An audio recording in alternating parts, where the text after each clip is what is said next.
You're listening to episode 92 of Liz's Healthy Table.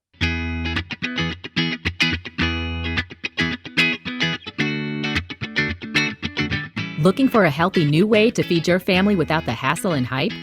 Welcome to Liz's Healthy Table, where your host, registered dietitian nutritionist Liz Weiss, serves up fresh and flavorful recipes with a tasty side of science, good nutrition, and fun. Are you and your family ready for some wholesome food that tastes great too?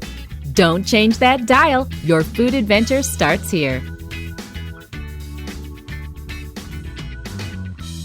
Welcome to the podcast, everyone. On today's show, we are taking a journey to the sunny state of California, where my friend and fellow dietitian, Sharon Palmer, also known as the Plant-Powered Dietitian, is going to share news about her brand new cookbook, California Vegan. So as you'll hear from Sharon, who, by the way, is one of the country's top experts on plant-based nutrition and sustainability, California's plant-based vibe stems from a few things, including the incredible and colorful variety of produce that's available year-round, the infusion of global culinary influences from around the world, a Mediterranean climate. And I wish I was in that Mediterranean climate right now because it's horrible here. And a fresh and innovative attitude about food. So as you tune in today, you're going to hear about plant-forward and vegan eating, and we'll define those for you. You'll hear about Sharon's favorite vegan recipes from her book. We'll talk about the Mediterranean tofu and parchment recipe that I made for dinner last night. We're going to give you some helpful vegan cooking techniques. So if you are curious about aquafaba or how vegans bake without eggs, Sharon will have us covered. We're going to talk about also how you can embrace a vegan diet, whether you live in California or Boston or anywhere in between. And you will also find out what Sharon is growing in her ever-changing organic vegetable and fruit garden. And if I had to use a hashtag, I'd have to say hashtag jealous right now. So I'm just excited to welcome Sharon back to the podcast. She was actually a guest on episode number 4, if you can believe it. But before we get started, just a few friendly reminders. If you love the show, tell a friend about it. Post a review on Apple Podcasts, Stitcher Radio, wherever you get your podcasts. Follow me on lizshealthytable.com. And be sure to check out the show notes from today's show for the recipes discussed, the resources discussed. And of course, you can follow me on Instagram at Liz Weiss. And now I'm also on Clubhouse, yet another social media network. And I'm over there at my name, Liz Weiss. Oh, we are running a giveaway, a US giveaway for California Vegan, Sharon's new cookbook. So when you head on over to the show notes for today's show, which is episode 92, I will tell you how you can enter for a chance to win. Hi, Sharon. Hi, Liz. It's so great to see you. It's so great to see you. You know, in the past, I've always done my podcasts just, on Skype, and we never had video. And now I get to see people. Obviously, people listening can't see you, but I get to see you. How's it going? Yes, it's great.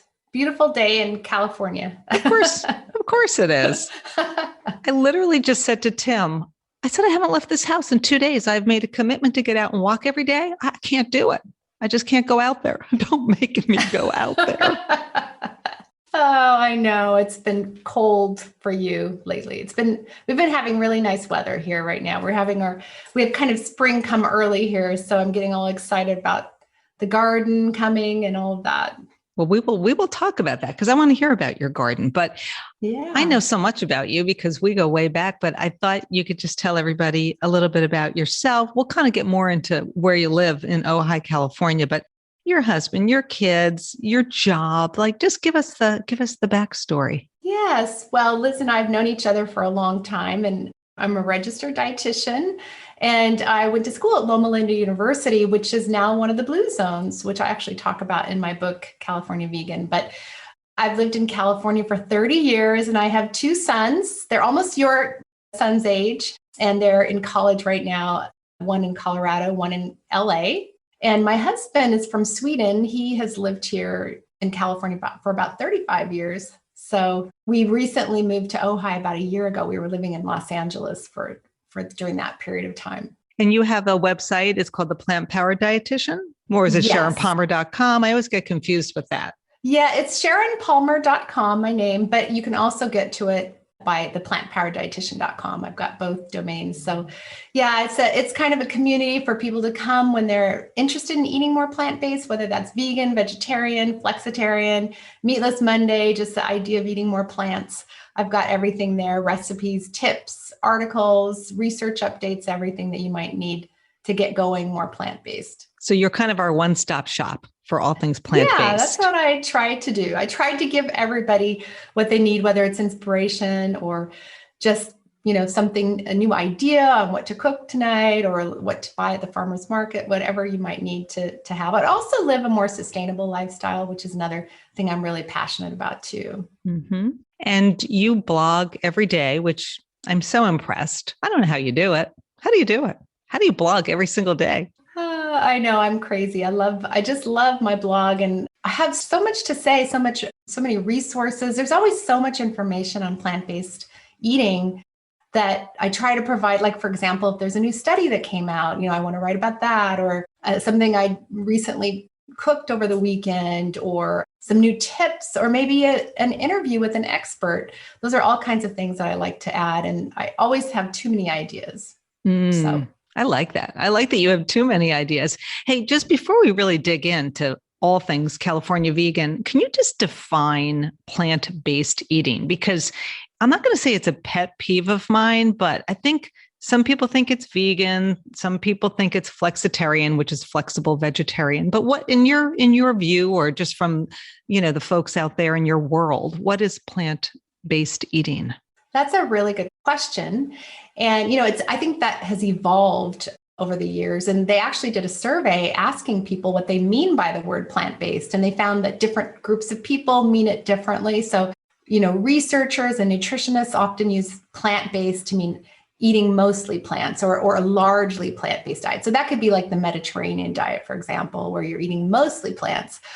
But then restaurants are using that word more specifically, usually for 100% plant-based. Bloggers are starting to use that word for plant-based. And then on food labels, there's a movement that if you see plant-based on a food label, that it should mean 100% plant-based. So there's a lot of variation, and it's almost like you can never assume what somebody means when they say plant-based anymore, because they could have their own kind of interpretation of it. Mm-hmm. So if you're having a friend over for dinner and you could say, any special dietary requests or whatever, and if the person says, I'm plant-based, then you should follow up and say, do you mean you're vegan or you're vegetarian or you just love plants, right? So just ask and get a little clarity. Yeah. Yes. I think so these days. Just ask. I know, it's true. Yeah. People mean it for different ways. I do see a movement that plant-based is increasingly being used as another word for vegan, though.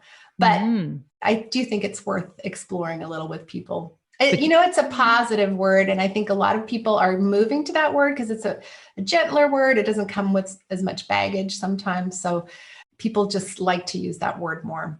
I like it. I like plant-based.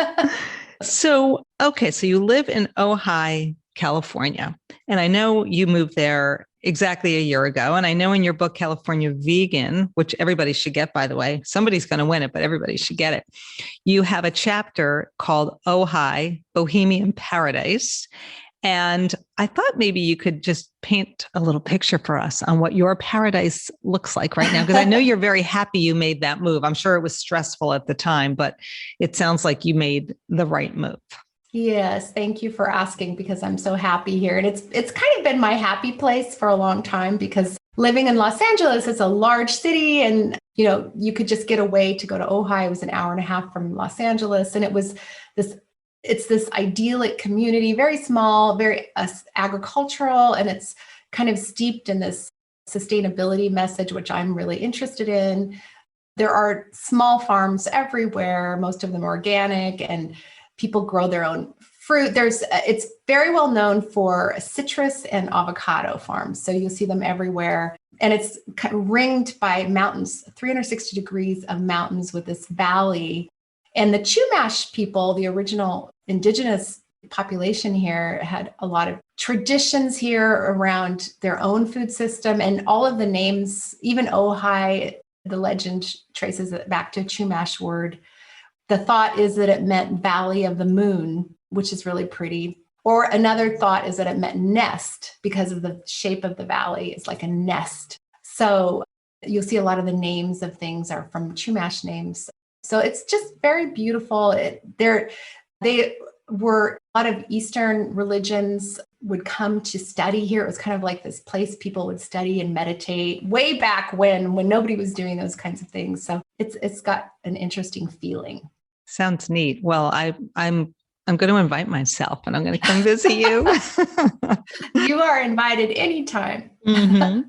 And you are an avid gardener. And by the way, I don't meditate and I never plan to, but I do yoga. So I'm still going to come.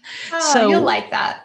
You are an avid gardener, and I am curious what's growing, because every now and again, I will see on your Facebook or your Instagram some like amazing thing, like you've planted something or there's some tree in the backyard. So tell everybody what you're growing and kind of what's in season now, and maybe, aspirationally what you're planting or what you want to plant. Yeah. Well, my parents were both farmers. They grew up on farms, long history of farming.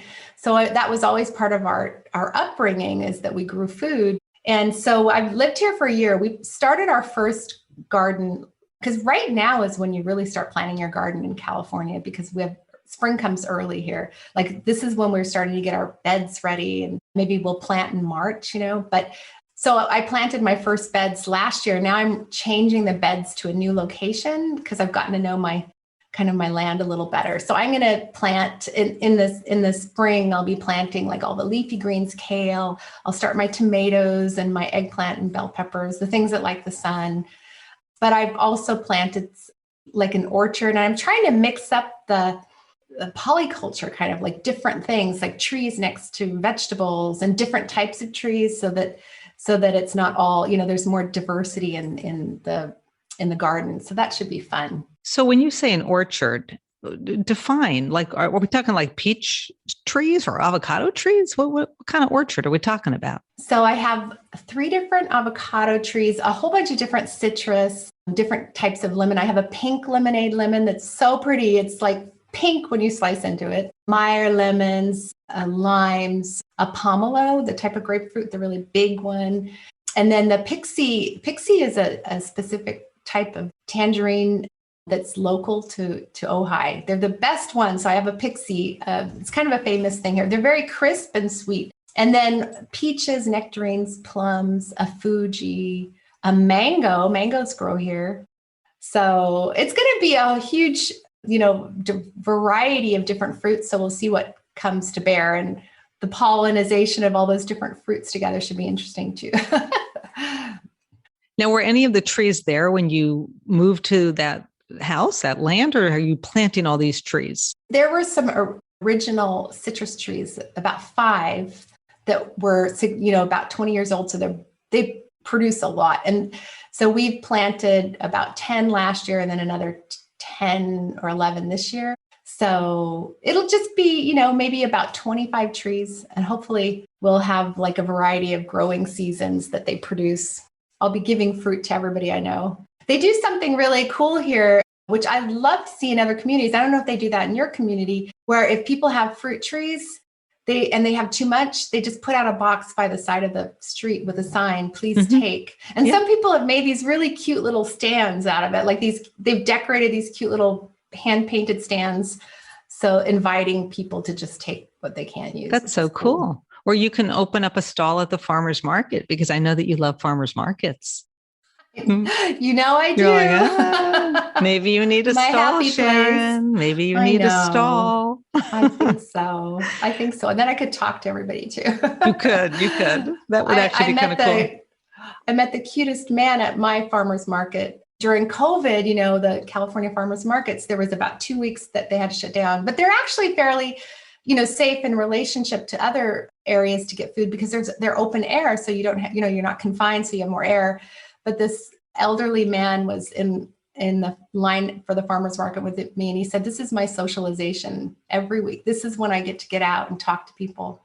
And I just thought, That's that is really an important thing is you can talk to people, you can talk to farmers, you can, ask them like how their week was, what was it like, for them. And it's just a great experience. Well, it's very funny because we have a farmers and artisans market on Nantucket, and I've been spending most of my time here. Obviously, it's closed now in the dead of winter, but in the spring, it's really summer and fall. And I go there every Saturday and I love to socialize, same kind of thing. But whenever I go with Tim, and I'm whispering because he's here in the house, whenever I go with him, he's like Mr. Huffy, like, we got to get in, we got to get out. He doesn't get it. That like the beauty, half of the reason you go is not just to buy your beautiful carrots, but to say hi and socialize and talk to other humans. Exactly. Yes. It is true. It's true. I crave that. I'm craving that right now. That's why I'm so glad we're talking on not just audio, but video. This is like my favorite new way to podcast because I get to see my guests. All right. We need to talk about your book, California Vegan. And I think it reads like a novel. And it's beautiful. And I just want you to tell everybody just a little bit about California Vegan and what they can expect when they get this book. Yeah, well, I just think that it hopefully will inspire people to enjoy a new way of thinking about plant-based eating because it's kind of this cuisine that represents this kind of open air, fresh air, seasonal, local, kind of a Mediterranean style of preparation. And it's also very globally diverse in food ways. So when you think about California, it has populations from all over the world, and that's reflected in the food style. So it's this really this fresh, seasonal, local, and also culturally celebrating cultures from all over the world. So it's got a lot of flavor, color, texture. And I think that that's something that can translate to wherever you live. You can find ways to kind of have that same kind of food aesthetic wherever you live. And hopefully this kind of will inspire people a little bit. Mm-hmm. You say that California is the birthplace of plant-based eating and vegan diets, but I'm thinking, well, don't they eat that way in India? Like in India, it's largely plant-based. Are you saying like in the US, California is kind of where it all was born and was nurtured essentially? Yeah. I mean, informally, a lot of the history of the plant-based movement dates back to California. And when you look back at even the hippie movement, you can trace, there are several different kind of milestones of plant-based eating in the US. And if you look at the hippie movement, that was in San Francisco, the Bay Area, and they literally went to look for land where they could get out of the cities and live a peaceful life. And they started eating plant-based, vegetarian, growing their own food. And that kind of rose up into this whole culture that you see in Berkeley with so much of this, this local food tradition. And, that's when we all of a sudden Americans knew what tofu was for the first time because, these little health food stores were bringing it in and kind of adding that to this cuisine. And then you had the health movement. I was part of that because I went to school at Loma Linda University, which was really one of the founding places for, the plant-based diet being part of healthcare, research, nutrition, actually doing some of the very first research on the benefits of plant-based diets came from that area. And then you had some of these really famous doctors like Dr. McDougall from California. You had Frances Moore Lapé's book. I hear this over and over again. So many people will tell me that they eat plant-based because of her book, This Diet for a Small Planet, that was an inspiration for them. And of course, she lived in Berkeley. So many of these things kind of like started. And then you have the whole innovation of Silicon Valley with all of the plant-based food companies. So many of them are based in, different parts of California or being funded by technology, so there's a lot of interesting movement. You have the great cuisine, the restaurants that are available as well. So California is where it's at. You say in your book that a lot of people around the country are getting their plant-based groove on, and I like that. I remember, so this memory just popped into my head. When I was a little girl, I grew up in New Rochelle, New York, suburb outside of New York, and outside of the city. And my cousin David, he now lives in upstate New York, but at the time, David moved to California. He was a hippie, and he lived in his van with his dog, Mary. Anyway, every now and then he'd come back to the East Coast in this beat up van, and he'd come and stay with us because my dad and his dad were brothers. And whenever he came to visit, he was a vegetarian, of course, because he was a hippie and he lived in California. But B, my mother made him come in through the basement and shower, take off all his clothes, put them immediately into the machine because he probably he had not bathed in like forever. And so my mother was like, no way is David coming into our home. But eventually he could come upstairs, and she would always cook vegetarian for him. And I grew up in a meat and potatoes household. So it was always, in fact, I need to ask her like what she used to make for David. I will ask her that. But it's such a fond memory because I grew up with two sisters, all girls. And here was David with his dirty dog. It was fun.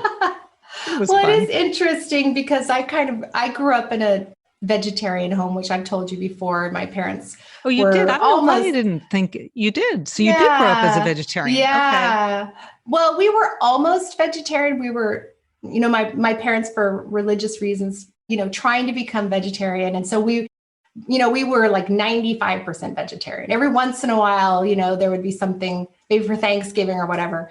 But the foods that we ate were these kind of, I talk about that in my book, these kind of kitschy little, vintagey, funky little like loaves made out of cereal and just interesting combinations of foods that I think are having a little bit of a comeback actually. But I actually share a couple of those recipes. Yeah, I like those loaves that are filled with seeds. I think Katie Morford, she's been on the podcast with Mom's Kitchen Handbook. She lives in San Francisco. She has a really great loaf CD. I should put a link to it on the show notes. Like, have you seen this? I forget there's a name for it. I forget the name of it. It's made with all these different seeds. It's just, and I've had it. She stayed at my house one time and she brought a loaf. That's a good friend. Yes. Oh, that's sweet. I have a lot of those loaf recipes too. I love them. They're great for like when you have something savory and you want something kind of a main entree that really is kind of that, like Thanksgiving. I like to have those. A hearty, seedy, nutty bread. It all sounds, it does sound good. So, you talked about that we can sort of bring this essence of California, into our own homes. But I just want to talk a little bit about, before we really dig deep into the book and some of the recipes, just prove to me that eating a vegan diet or a vegetarian diet is really, truly healthier for our bodies and for the planet. Like, what's the research? Obviously, there's probably reams of research, but in a nutshell, is it healthier, to eat a vegan diet or a vegetarian diet? Well, when you look at the research, and we have quite a bit of research now from different countries. We have the research from Loma Linda that looks at the US population. Now we have research in the UK. We have it in Taiwan and India, the similar research where they compare different diet patterns.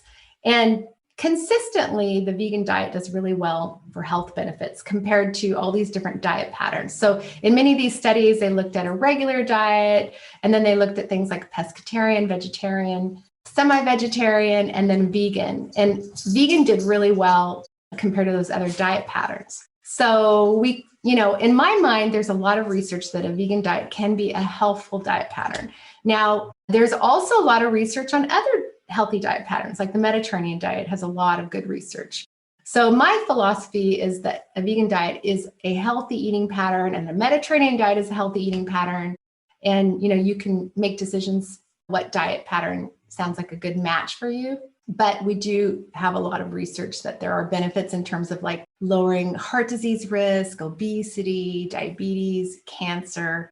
And then as far as it comes to sustainability, it's very convincing that a vegan diet has the lowest environmental footprint. I mean, it just study after study after study has shown consistently that 100% plant-based diet has the lowest environmental footprint for carbon footprint, water, land use, pollution. It's rated the best. Now, one interesting study found a low food chain diet did almost as well as vegan diet. So a low food chain diet would be if you did eat animal foods, but they were really low on the food chain. So those would be things like invasive species, things that we don't really eat very much, fish that is local fish, that a lot of people, don't really consider those aren't the fishes that most people are eating. So it is interesting that if we started eating a little bit more like that, it could be different, Mm-hmm. Okay, good to know. So let's get back into the book. How did you break it down? Like if you say, all right, this is California Vegan, this book.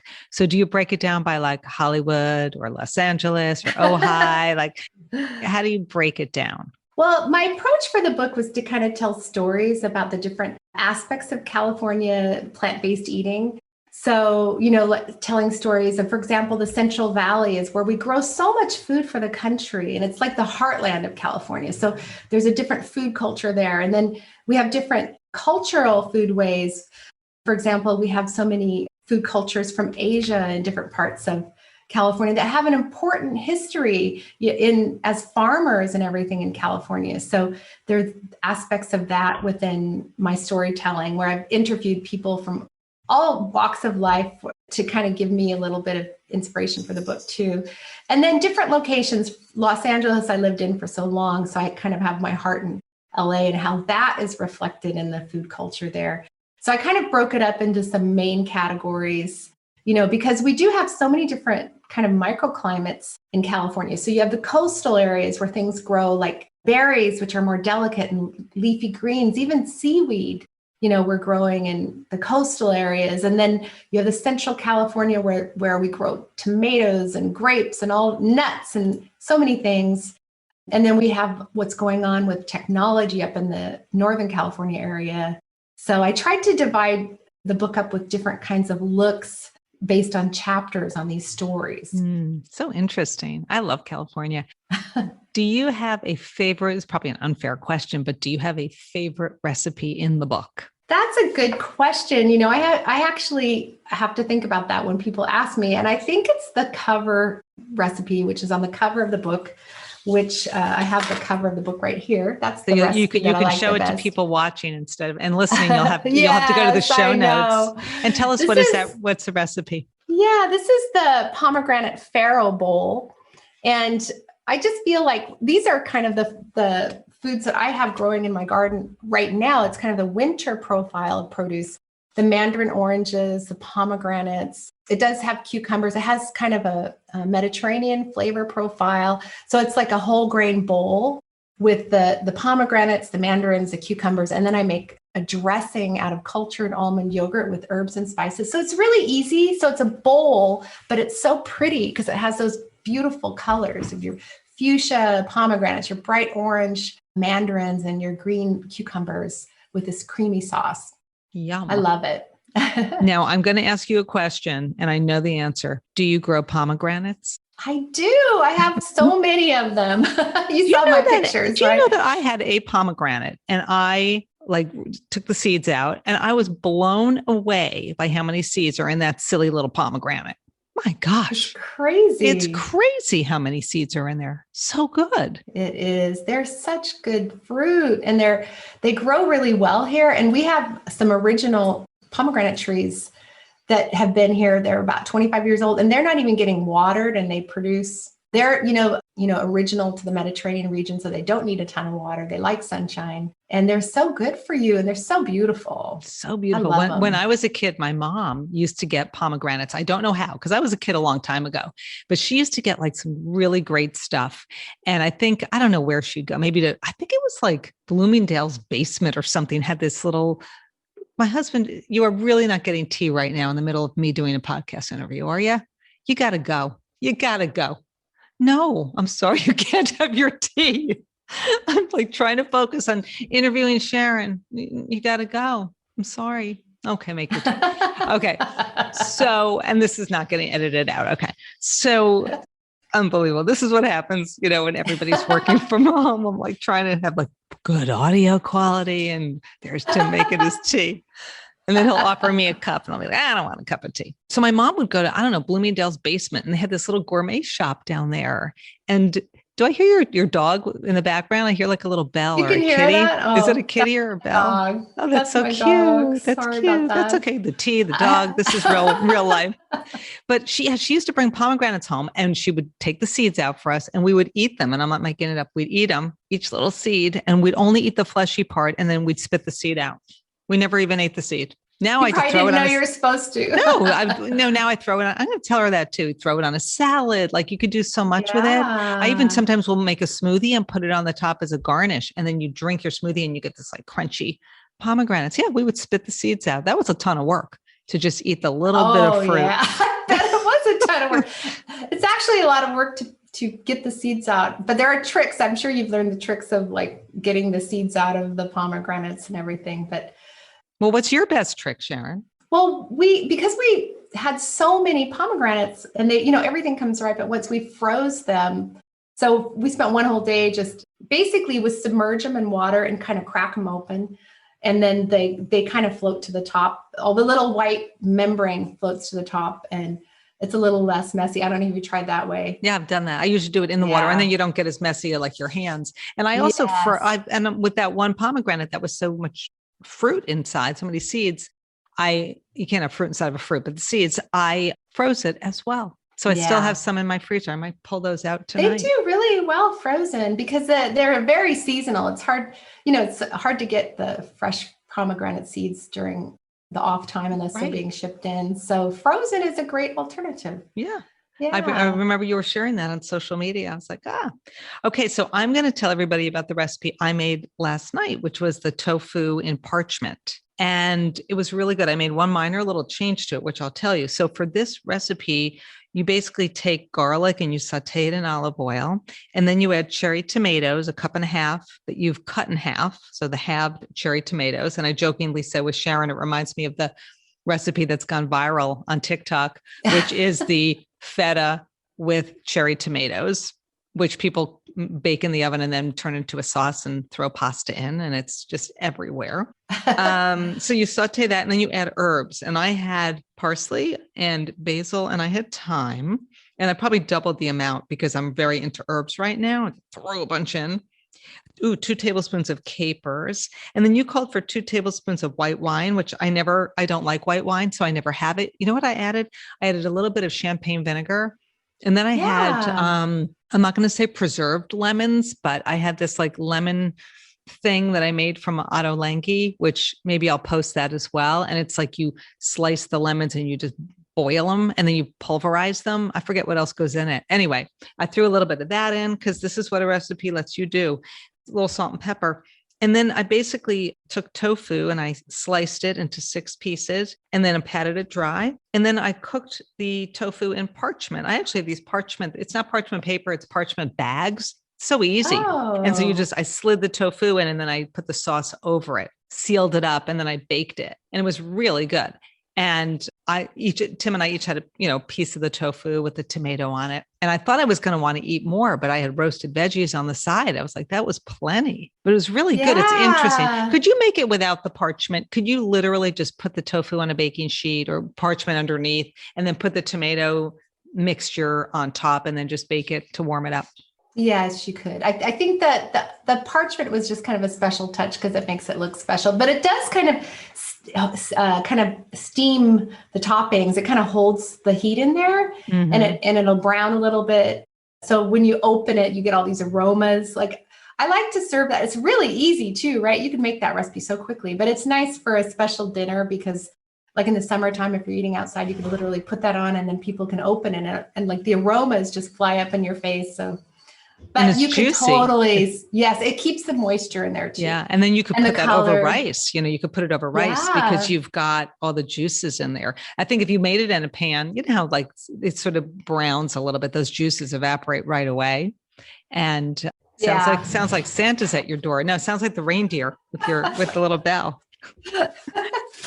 But it was a fun recipe. I'm always looking for new ways to get tofu on the table, in an interesting way. And I thought that was really yummy. Yeah, thank you. I'm glad you like that recipe. It's one of my favorites too. I always like to cook. If I have an author on my show, I like to cook from the book. I don't want to just have you on and not say, I made this or that, from the book. So I sent out this survey recently to my community and I got a ton of questions back. And I did a Q&A show, which is the show that went live. That was episode 91, your episode 92. And so there was a bunch of questions relating to plant-based eating and vegan and all that. And so I thought, I'm going to save those for Sharon Palmer because I knew you were coming onto the podcast. So this first question came in from Evansville, Indiana. And my listener here says that her biggest challenge, she says, is that she's a vegetarian and she wants to find a recipe that makes only 1 or 2 servings. She says most of the recipes she finds make 4 servings. She's in her 70s. She lives alone. And she doesn't want to make something that serves 4 to 6 people because she doesn't want to keep chucking everything in the freezer. Because you know what happens, the more you chuck in there, you lose sight of stuff. So, most people want to batch cook right now because they're cooking for families and they're just so sick of cooking and they want stuff in the freezer. Well, this reader here wants vegetarian for 1 or 2. And I thought maybe we could kind of brainstorm 3 or 4 quick ideas for that. I understand that because a lot of plant-based recipes can make a big volume. Like if you think of beans, in order to soak beans, it's really, you don't want to just soak a little bit of beans. So that could be a problem. You're cooking up, like you make a chili. You don't want to make a tiny little batch of chili if it takes a long time to make. I totally understand that. And, some of the ideas, of course, I always recommend, I do get questions about this. I always recommend that, you can take a lot of recipes and immediately cut them in half. Sometimes it's, you can literally just cut it in half and just make half of that recipe. The other thing I think, you were talking about like meal prep a little bit. You're talking about how we're liking to batch cook and everything. I like to look at meal prep, not making the exact same meal each time. Like, for example, I have a recipe called 4-way meal prep that it starts with chickpeas. You basically make a sheet pan meal with roasted chickpeas and veggies, and then you cook quinoa, and then you can use those basic elements and do 4 meal preps that each are different. Like one is a wrap, one is a pasta, one is a salad. So you're doing that basic recipe, but each 4 tastes completely different because I would get bored eating the exact same 4 things 4 days in a row myself. So I think that is another thing. Another thing, and I know you love this idea about this cooking once, eating 3 times, where if you do make your beans, make half a pound of dried beans, you soak them overnight, cook them, you could cut it down to half. It still makes a large amount, but if you can find new ways to use those beans each day, maybe the first day you're just enjoying simmered beans with whole grains and a salad. Maybe the next day you put it in a wrap, or the next day you put it in a grain bowl or like with salad. So, using those beans, but finding it a different way each single time. Those are some of the things I like to do. So I'll throw one more response in, but I think Peter might have just walked into the room. I heard a man. Is that correct? Yeah. Yes, he did. Yeah, he did. Tell him to get out. Tell him you're doing a podcast. He's got to get out. This is like the comedy hour here. I know. I'm doing a podcast.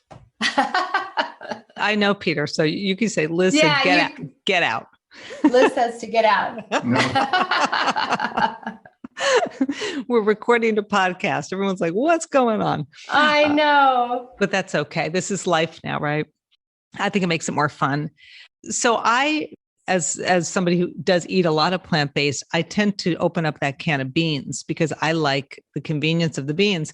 But I like your idea of taking those basic ingredients, like you do a day of meal prep and you have the quinoa or the rice and you've got the beans and you've got the roasted veggies, but now you can do different things. So like you said, one night, maybe it goes into pasta with some pasta sauce. And even if you have extra pasta sauce, you can freeze that. Or the next night it's in a wrap, or, the next night it's in a grain bowl. And I think that's the key. I think that's the key when you're, cooking for 1 or cooking for 2, basic ingredients and shake it up. That's a good one. Exactly. I love that. All right. Here's another question. How do you incorporate more protein-rich vegan meals? So basically you're eating vegan. We know we got beans, that's protein. We got tofu, that's protein. Give me 2 or 3 other good protein sources for this listener who wants to know more. So you hit on protein sources of beans, legumes, pulses, things like dried beans, lentils, peas. Those are all in kind of one family of great protein-rich plant foods. And then you have the tofu, the soy group, things like tofu, tempeh, edamame, soy milk. Those are really good sources of protein. And then the other ones are like the nuts and seeds, things like peanut. Even though peanuts are technically a legume, we often throw them in the nut category. So those, as well as almonds, pistachios, chia seeds, hemp seeds, flax seeds. Those are all sunflower seeds, pumpkin seeds. So those are like really good sources of protein too, that you can kind of shift. And then once even the whole grains can be rich in protein. I don't categorize them as the protein group, but they can really help you also add protein to your day, to your meal too. Mm-hmm. Yeah. Quinoa's got protein, right? Okay. Now you mentioned the milks, and we could just do a whole show on milks, but there's almond milk, there's oat milk, there's cashew milk, there's coconut milk, like my soy milk, like my head is spinning. Is there, and I drink cow's milk, but is there a milk, a vegan, plant-based milk that you think rises to the top in terms of nutrition superiority? Yes, soy milk has the best nutrition profile, and it has for a long time. It's the one that we've had around the longest time. It's the one the USDA actually lets us use, as the dairy alternative, because it has a very similar nutrition profile to dairy milk. But there are some new milks that are coming out that are being fortified. So all the other plant milks are generally pretty low in protein, things like almond, coconut milk, they're all pretty low, but there are some brands that are now fortifying and adding extra protein. So, there's just so many new products coming out. So if you can always check the nutrition facts label. I like to see at least 7 grams of protein in a serving of plant-based milk if I'm really trying to focus on that as a protein source. So when I'm working with people, if they just use a little bit of plant-based milk to put in their coffee and it's not a big part of their day, then it doesn't, it's not that big of a deal. But if this is a big part of your diet, we want to make sure it's adding nutrition, and there are more nutritious plant milks that you could be consuming. Yeah, I think the protein thing's interesting because people think almond milk, this is great, but it is really surprisingly low in protein. It might be fortified with vitamin D or calcium, but that protein's not there. And soy milk is the one that I agree is, we hear the most about, and it's been studied, it's healthy, it's flavorful. Right. Is that what you drink? Yes, I drink soy milk. I mean, I like the taste of lots of them, and I use different flavors for different cooking. But for my everyday, when I'm going to put in my oatmeal and in my coffee, it's soy milk, fortified soy milk. Mm-hmm. Good. All right. So Deanna from Houston, Texas. How can I get the family on board with eating less meat? That is what she wants to know. Any tips for weaning off of all this meat? Well, I think when it comes to your family, one of the things I like to suggest is Meatless Monday, this just easy idea that every Monday you have a meatless meal. It's just a family thing you could do. And, you could even look at the recipes over the weekend. Maybe when you're shopping, you could come up with an idea the whole family likes and just put it on the menu just one day a week. And then you could gradually add more days if that's a success, So I think getting your family in on the planning, or sometimes another strategy is just to serve something without meat and don't even tell anybody. Like, just make sure it's delicious and beautiful and healthy. But this idea of maybe every Monday you plan something I think that's a great way to start eating more plant-based. One of the things that I used to do is that I would, there would be a small amount of animal, like let's say it's grilled chicken or something. And I would have all of these plant-based options as well so that people could choose, like if they just take a little bit of everything else, they're introducing their palate to new flavors. And so those are options along with that small amount of animal protein. So that's another thing people could do. And they could try also some of these Beyond Meat or Impossible Burger, some of these plant-based burgers which I actually think taste better when you cook them on a skillet inside versus on the grill, because I do think they tend to dry out. But you can, and I think I talked about that in my last show, but you can, cook them and then just add your usual toppings, and that will caramelize some onions. And that would be a nice way to have a burger, but it's plant-based. I'm not saying you have to lie to the family, but just say, we're having for Meatless Monday, we're trying some of these plant-based burgers. Do a little taste test. Yeah, you're absolutely right. And these plant-based products have been a great entryway to eating more plant-based because, that's just an easy way to at least try a few things. And then you can go from there to maybe, like I make my own homemade veggie burgers using more whole ingredients. And then maybe from there to, a chickpea curry for dinner one night. So I do think they're a great alternative. So experiment. And there's so many world cuisines, that, like, as you feature in your book, that embrace vegetarian and vegan cooking. That is just like, wow, you're introducing your palate to so many new flavors. Exactly. Okay. All right. Couple more questions. Vegan cooking techniques. That was a broad question. So I thought I would ask you to discuss 2 vegan cooking techniques. The first is when you're baking, if normally a recipe calls for eggs, what do you use? And then what is aquafaba? Explain that to us. So as far as egg replacements go, I actually have a blog about this. You can find it at sharonpalmer.com. Just search egg replacements.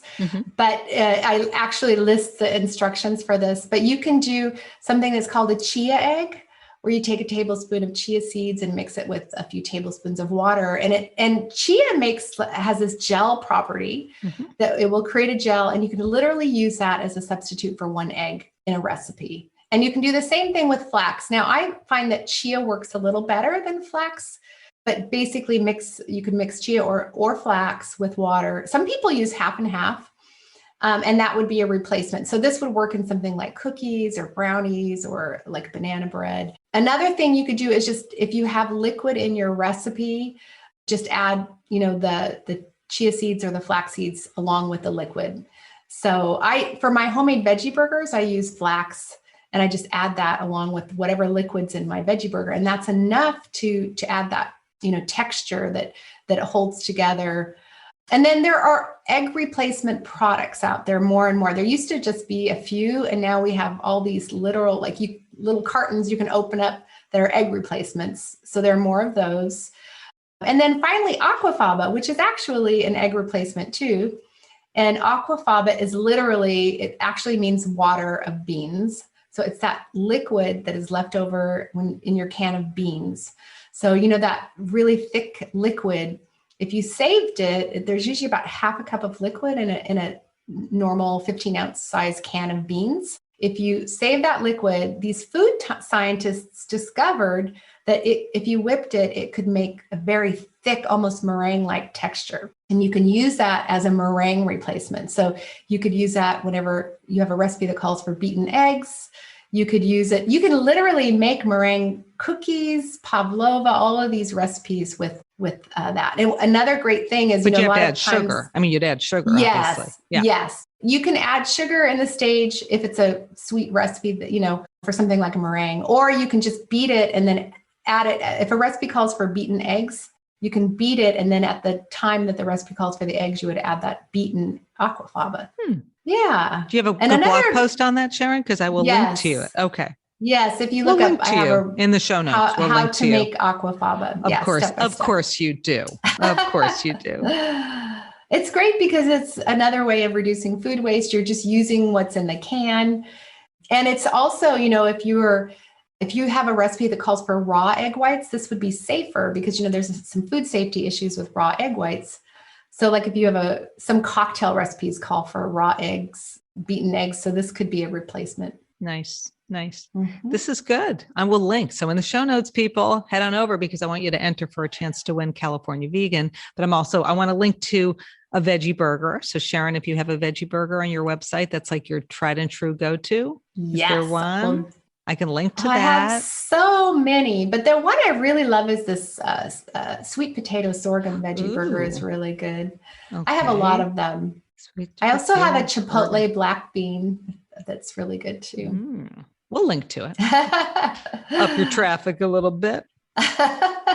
So I know you've traveled California, and I know you've traveled to various parts of the globe, but close your eyes and imagine, think about the best vegan meal that you had in California, and then the best vegan meal you had somewhere in your world travels, and just tell us about, because, vegan, I think people think, oh, there's not a lot of variety. What am I going to eat? So tell us about that amazing meal. And I'm sure some of those meals have inspired the recipes on your blog. So give us your California favorite, and then somewhere else, pluck another one out of the hat. It's so hard to choose because I've had so many good plant-based meals, but I think I have to go with Matthew Kinney, who's a well-known plant-based chef in Florida, I think Florida, New York, and California. And he has a restaurant called Plant, Food, and Wine in Venice in California, in the LA area.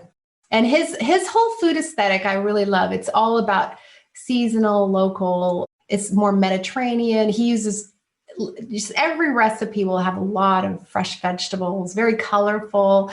So, and he uses them in an interesting way. Like he has this beet carpaccio salad that's just these thin slivers of beets. And he has this cheesecake he makes with fruits. I think it's guava. It's just so colorful. And then he always puts flowers all over everything. So it's really kind of this alive plate. And his restaurant is like outdoors under the olive trees. So it's kind of a beautiful feeling. So that's one of my favorite restaurants I like to go to. And then when you asked me about my favorite around the world, I was thinking about Thailand, because Thailand, some of these countries have a plant-based food culture, for religious reasons. So they have beautiful plant-based dishes. You can't go anywhere without having many options. And they use coconut and all of these fresh herbs and vegetables and unusual ingredients that I'm not familiar with. And it's just so vibrant. I love it. So sounds those good. are great. and you've painted quite a picture. I just want you to convince people, though, that, if you do want to adopt a vegan lifestyle or eat more plants, that it is something that's accessible to everybody. And it is something that's affordable to everybody, because we can go off and be like, oh my gosh, the flowers and all that, the edible flowers, but bringing it back home, reality, is it affordable? Is it accessible? Is it easy? Yeah, those are great questions. And I'm so glad you brought that up, because that is when people talk about the reasons they're afraid of eating more of a plant-based diet, budget comes up all the time, because people have a perception that it's going to cost more. And, the picture that I just painted didn't, kind of feeds right into that. But it doesn't have to cost more. And studies show that it costs less. A plant-based diet can cost less, because usually the protein in your menu is the most costly, factor. So plant proteins in general are less expensive. So you can plan a plant-based diet that is less expensive than a conventional diet, or you could, of course you could create one that's really expensive. If you get berries out of season and they cost $6 for a little tub, of course it's going to be expensive. You buy the latest superfood ingredient, so it's just a matter of buying seasonally. Beans are the least expensive protein source. So, beans are really the foundation of the diet. And then all the vegetables, if you use seasonal vegetables or preserved, like frozen and canned in the wintertime, that can really, balance out. Whole grains are budget friendly. So a lot of the core ingredients, especially if you're cooking more, which is always a great habit, to cook more of your meals, then it can be more accessible and affordable. And when you look at food traditions around the world, many of them have plant-based food traditions, whether you're looking at India, you mentioned this, or Mexico, or different countries in Asia, they have these beautiful plant-based dishes that are very, part of the culture, using their indigenous ingredients, so it can be accessible. I'm getting very hungry just listening to all this. So before we wrap it up, just tell everybody where they can find you. Give us your website again. Give us your social media handles. I'll have all this in the show notes, but just give us the addresses where we can find you. Yeah, so my blog and my website is sharonpalmer.com, or the Plant-Powered Dietitian. You can find me both ways, and you'll see my new book, California Vegan, in the store section of my site and on my homepage. You can find information. You can also pre-order it right now and order it. It will be available March 15 at Amazon, so you can find it there as well as other bookstores. And you can also follow me on social media. I'm at Instagram at Sharon Palmer RD. I'm at Facebook at Sharon Palmer, the Plant-Powered Dietitian. I'm on Twitter at Sharon Palmer RD, YouTube. So I'm out there. I do an Instagram live plant-based cooking show every Thursday at 3 p.m. Pacific. So I really hope to have people cooking along with me to I announce the recipe the day before, and people can cook with me and actually get dinner ready and try something new every week. So that's been fun. I need to do that. I need to hop onto I do an Instagram live. I try to do it every week with Roseanne Rust. She was on my show. We did the Dash Diet episode, but we do this thing called Nutrition in an Insta. But I do see a lot of dietitians and chefs doing these cook-alongs, which I love. I love a cook-along. So maybe one week, Sharon, I'll hop in. But I hope my listeners will come check you out. But in the show notes, I'll put links. But you can cook along with Sharon Palmer, people. So check that out. Yes. This was fun. This was fun, Sharon. I would love to come visit you. I'm going to invite myself after the pandemic. You're always invited. You're always invited. Not now that I yelled at your husband. He's going to be like, no, she's too mean. She can't come visit. No, you're always invited. I'd love to have you come. Well, thank you. Thank you so much, Sharon Palmer, for joining us. Everybody, head on over to the show notes. I was going to have Sharon just turn her camera off, but I'm going to keep you on while I say goodbye to my audience. But thanks, Sharon. We appreciate your coming on. Thank you. So as I was saying, if you head on over to liz'shealthytable.com to the show notes for episode 92, you can enter for a chance to win California Vegan. The book is fantastic. It's gorgeous. I love it. As I shared or asked you at the beginning of the podcast, if you love the show, tell a friend about it or post a review on iTunes, Stitcher, wherever you get your podcasts. I'm so glad you tuned in today. As always, thanks for listening to Liz's Healthy Table.